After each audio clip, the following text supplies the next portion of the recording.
Hello, it's the Stammer International Day of Awareness, Tuesday, the 22nd of October, International Stammering Awareness Day. Did you know that about 8% of children have a stutter or a stammer, means the same thing, and that around 2% of adults will continue stammering into adult life? Well, to mark this year's Awareness Day, News for Scotland spoke the other day to retired trade unionist Gary Clark. I met Gary the other day outside Glasgow Queen Street Station. He'd just come out of a trade union meeting with ScotRail staff. Well, first, I asked Gary to introduce himself. I'm Gary Clark. I am a volunteer for Stammer, the Stammering charity. But prior to that, I was a trade union official for many, many years in the Community Workers Union. I was branch secretary of Scotland Ward 2 for the last 8 years. What challenges has Gary experienced during his long career in the trade union movement? Like anybody who stammers, everybody thinks you have to speak in a certain manner. People who stammer speak differently. It may take them longer, so you get personal pressure put on you. You have to prepare speeches, and somebody who stammers trying to prepare a speech is extremely difficult.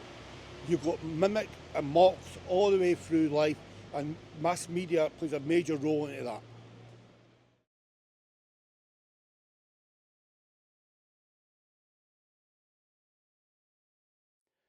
So how should folk at work respond and help out any colleagues who have a stammer or a stutter? Well, people who stammer is going to be very difficult, especially in stressful situations. And I represent people who stammered, maybe going through conduct interviews, and it's more difficult if you've got a stammer to think of the right words to use, express yourself in the manner you want to express yourself when you've got a stammer.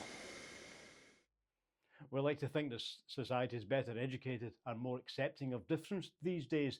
Does Gary see any improvement in people's attitudes to colleagues with a stammer? Grew up at school days, 1970s, 1980s, and the abuse and ridicule I took at school, not just from pupils, but from some teachers as well, it can be extremely difficult. Hopefully today's society is getting better, but still there's a long way to go, because stammering is still viewed as a disability, but it's viewed as okay to mimic and mock on TV. We were outside Queen Street Station in Glasgow, where Gary had just come out of a meeting, so I asked him what had brought him to Glasgow today. We've just had a meeting with ScotRail this morning. All that had the people from RMT, ASLEF and TASA, and they're on board. They're now, a lot of these people, when I explained to them what happens to a person that stammers, were unaware of the difficulties that happens with a stammer in the workplace. And that is going to benefit this training programme with them, benefit the staff who got there, also benefit actually the customers and clients who they're going to try to deal with who may have a stammer. Does technology help? What about software to assist people with a stammer? It's quite funny, there's a lot going on with software, and there's certain phone companies brought as apps that help people stammer. They had no actual discussion with any stammering organisations. In the health service alone, we've got nurses who stammer face a lot of ridicule in the health service. We've had it difficult for people trying to get appointments from actually doctors' appointments. You've got to phone up and they actually please speak clearly, slowly and clearly. For somebody that stammers, that is absolutely a terrible situation. So we came a long way, but still a long, long way to go. So lastly, I asked Gary about support organisations for people with a stammer and what kind of help can they provide. We are Stammer, we are the British Stammer Association. We walk around the name Stammer. We give a lot of support to parents with children stammer.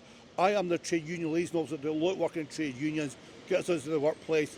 We have a helpline 4 days a week, which I do one night on a helpline. We are there as listening for people. Sometimes people just want to talk to someone, but there's a lot of mental challenges for people to stammer and ridicule to take place. Lack of support in workplaces, lack of support going through education, but we're here to give them that wee bit of help and support and also change how the attitudes of people who stammer and to raise awareness of the condition called stammering. Thank Gary Clark for spending his time with us following a long meeting, and we're pleased to help by putting the Day of Awareness, October 22nd, on our media. If you have anything you think folk need to hear about, get in touch on Twitter, X, Facebook or email info@newsforscotland.org. And by the way, it helps us and it doesn't cost you anything if you'd follow us and like us on Facebook and Twitter. So thanks for watching. I'm Hugh, News for Scotland, and we'll be back soon.